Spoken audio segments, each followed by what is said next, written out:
Est-ce que le défi sécuritaire dans la bande sahélo-saharienne, finalement, n'est pas un peu en train d'imposer ces relations?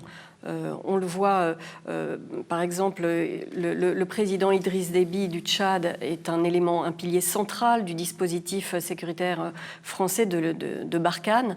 Il est lui-même à la tête du pays depuis plus de 2 décennies. Est-ce que finalement, l'impératif sécuritaire n'est pas en train de dominer?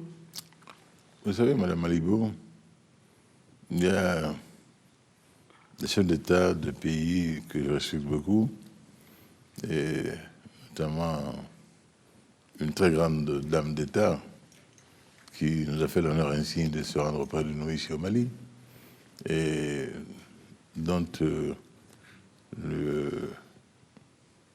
la gestion de l'État est à but très positif pour son pays, et qui va sûrement être reconduite pour la 3e et la 4e fois.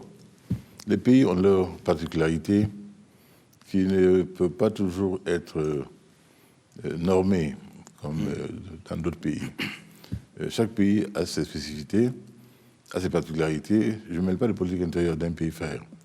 Je note simplement qu'en ce qui nous concerne, nous, Maliens, nous n'avons qu'à nous féliciter des relations avec un pays comme le Tchad, que le Tchad est venu au Mali dans un contexte difficile et que les soldats tchadiens ont payé le prix fort sur les roches du Terroir en appui à l'opération Serval.